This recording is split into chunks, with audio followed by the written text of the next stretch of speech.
नमस्कार दोस्तों। आपका स्वागत करता हूं आप ही के यूट्यूब चैनल में।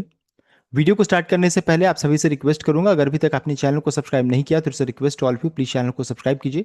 तो चलिए स्टार्ट करते हैं, जहां पे देखिए आज हम लोग डिस्कशन करेंगे अबाउट देखिए लुमिनो इंडस्ट्रीज लिमिटेड आईपीओ के बारे में। यहाँ पर डिस्कशन करने वाले हैं इस आईपीओ के बारे में, बिकॉज देखिए अभी पूरा आईपीओ का सीजन चल रहा है। तो ये आईपीओ नया आईपीओ आज के दिन में आता हुआ दिख रहा है, तो बेहतरीन आईपीओ। चलिए इसको हम लोग उसको डिटेल में चेक कर लेते हैं।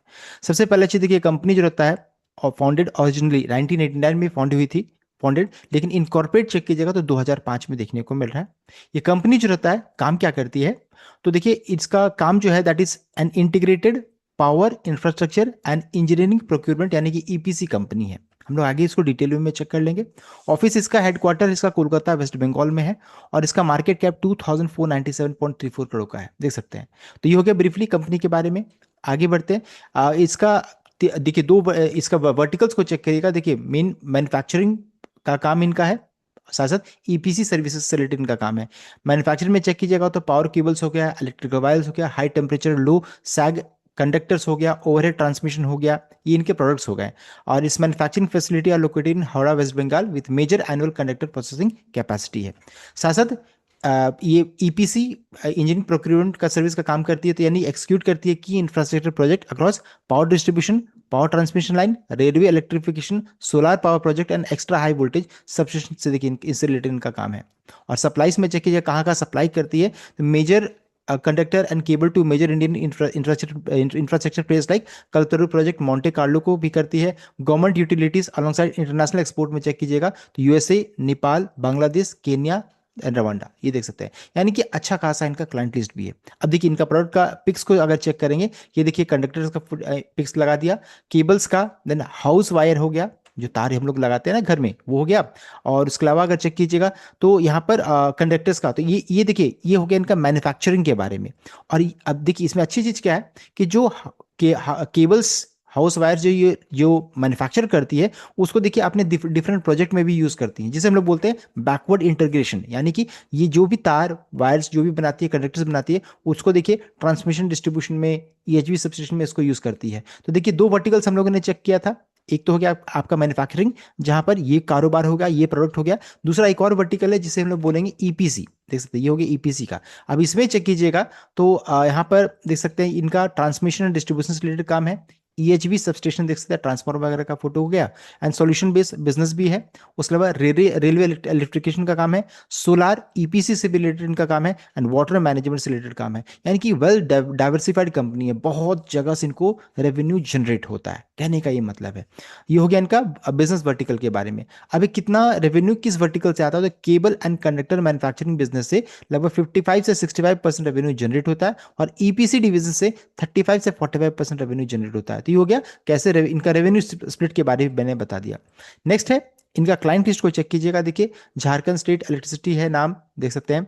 उसके अलावा अगर चेक कीजिएगा देख सकते हैं मध्य प्रदेश, देन राजस्थान राज्य विद्युत एनटीपीसी, और उसके अलावा देख सकते हैं आ, आ, देखिए एपी ट्रांसको है, देन तमिलनाडु इलेक्ट्रिकल है, देन WBSEDCL है, पावर ग्रिड हो गया, वोल्टास हो गया, बजाज हो गया, गोदरेज है हो गया, लार्सन टूब्र हो गया, गैमन हो गया, कल्पतरू हो गया। और इसमें देखिए नेपाल गवर्नमेंट का मैंने नाम नहीं लिखा, रमंडा का नाम नहीं लिखा। तो बहुत सारे और जो है, अभी और भी क्लाइंट लिस्ट काफी बड़ा है, लेकिन जो मुझे इंपॉर्टेंट ब्रांड जो मुझे लगा मैंने यहाँ पर लगा दिया, आप चेक कर सकते हैं। यानी कि अच्छा खासा क्लाइंट लिस्ट भी है।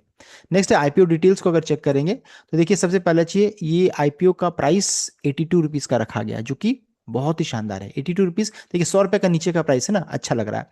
देन फेस वैल्यू 5 का है। लॉट साइज एक लॉट में 182 शेयर्स रहेगा। Fresh capital come and OFS दोनों यहाँ पर देखने को मिलेगा, बीएससी नीचे दोनों जगह पर लिस्टिंग होगी। और ये आईपीओ देखिए स्टार्ट होगा एप्लीकेशन 27 से, बंद हो जाएगा 31 को, और लिस्टिंग 3 सितंबर को ये होने वाला है, देख सकते हैं। नेक्स्ट अगर चेक करेंगे टोटल इशू का साइज कितना है, तो 700 करोड़ का है। इसमें से फ्रेश इशू 500 करोड़ का है, एंड ओएफएस चेक कीजिएगा तो 200 करोड़ का। तो ये चीज अच्छा है, फ्रेश इशू अच्छा खासा 500 करोड़ का देखने को मिल रहा है। नेक्स्ट अगर चेक करेंगे ये जो पैसा आईपीओ के थ्रू आएगा उसको देखिए क्या कैसे यूज करेंगे, तो प्री पेमेंट और रीपेमेंट इन फुल और पार्ट आउटस्टैंडिंग बोरोइंग, यानी कर्ज को कम करने में, तो ये भी बहुत शानदार है, अपने डेट को कम करने के लिए। और साथ साथ कैपिटल एक्सपेंडिचर के लिए भी यूज किया जाएगा 15 करोड़। तो ये देखिए ये पूरा बता दिया गया किस तरीके से फंड को यूटिलाइज किया जाएगा। नेक्स्ट है यहाँ पर रिजर्वेशन को चेक करेंगे, रिटेल के लिए 35%, क्यूआईबी को 50%, एनआई को 15% का रखा गया है।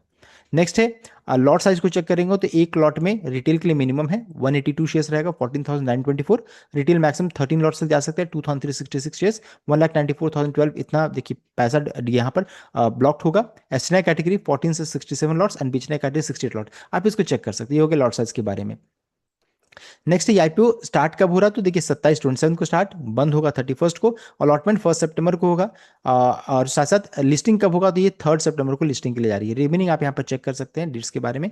तो देखिए इंपॉर्टेंट क्या 27 से स्टार्ट होने वाला है और लिस्टिंग 3 सितंबर को होगा। नेक्स्ट अगर चेक करेंगे कंपनी का फिनेंशियल पार्ट, तो यहाँ पर देखिए कंपनी का एसेट्स देखिए 1175 2024 में हुआ करता था, जो बढ़ करके देखिए फिर इंक्रीज किया 1700 हुआ, फिर इसका 2170, यानी कि कंटिन्यूस इंक्रीज करा बढ़ता चला जा रहा है। ये 2024 हो गया, 2026 ये 2025 हो गया, तो ये लेटेस्ट हो गया।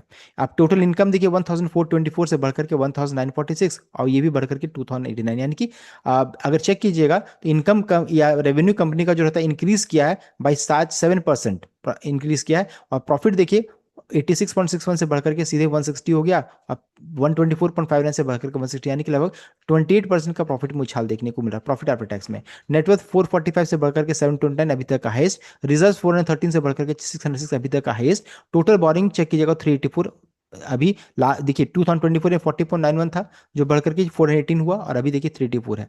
अब यहाँ पर कर्ज इंक्रीज कर रहा है, लेकिन अच्छी चीज क्या है कि ये जो आईपीओ का पैसा आएगा 337 करोड़ को यूज करेंगे यहाँ पर इस डेट को कम करने में, तो बचेगा कितना मात्र 47 करोड़, तो कह सकते हैं ऑलमोस्ट डेट फ्री कंपनी जैसा ही कंपनी हो जाएगी। तो कंपनी के फाइनेंशियल बहुत शानदार है। नेक्स्ट है कंपनी का, अगर हम लोग की परफॉर्मेंस इंडिकेटर को चेक करेंगे देख सकते हैं आरओई 24.62 शानदार, आरओसी 25.75, डेट टू इक्विटी 0.53 ये भी अच्छा है, return on net worth 24.62, PAT margin 7.66, NAV 29.95 और प्राइस टू बुक वैल्यू 2.74 का देखने को मिल रहा है। तो देखिए इनका की परफॉर्मेंस इंडिकेटर भी बहुत अच्छा है, केपीआई बहुत अच्छा है। अब है कंपनी का वैल्यूएशन को चेक करेंगे तो देखिए कंपनी का पी वैल्यू 15.62 है और मार्केट कैप 2497 का है, और अर्निंग पर शेयर 5.25 का पोस्ट आईपीओ रहेगा। आईपीओ से पहले क्या रहेगा आप यहाँ पर चेक कर सकते हैं।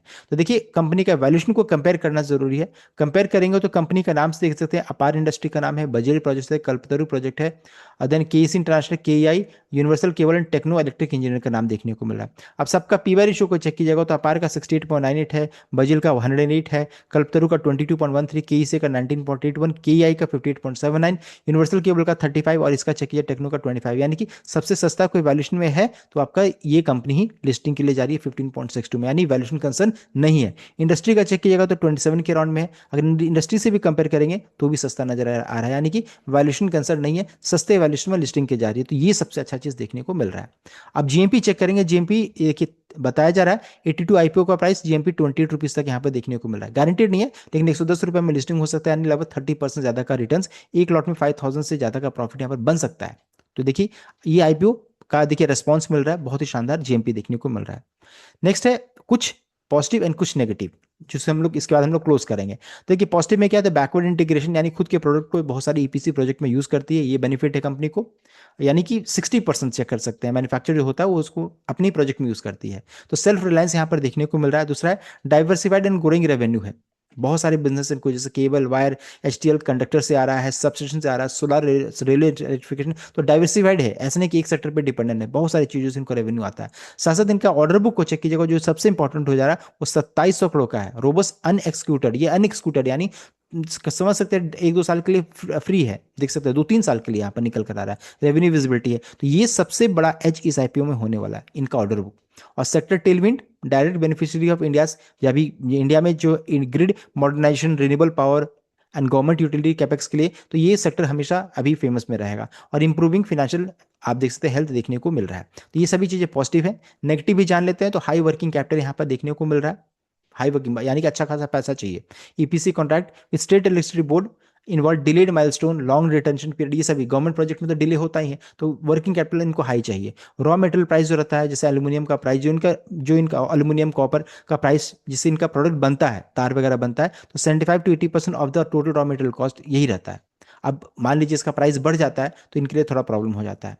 साथ साथ क्लाइंट कंसंट्रेशन, यानी गवर्नमेंट में थोड़ा ज़्यादा डिपेंडेंट है, और aggressive bidding in mid size EPC segment can limit pricing power, और एक्सक्यूशन एंड प्रोजेक्ट डिले भी देखने को मिलता है। तो ये सभी चीजें नेगेटिव है, लेकिन करंटली अभी जो रहता है कोई ऐसा बहुत ज्यादा नेगेटिव देखने को नहीं मिल रहा है। तो कंपनी का फिनेंशियल कैसा है, बहुत शानदार। वैल्यूएशन सस्ता, इशू प्राइस सबको पसंद आना चाहिए, जीएमपी में उछाल देखने को मिल रहा है, लिस्टिंग इन यहाँ पर अच्छा होने का चांसेस बन रहा है।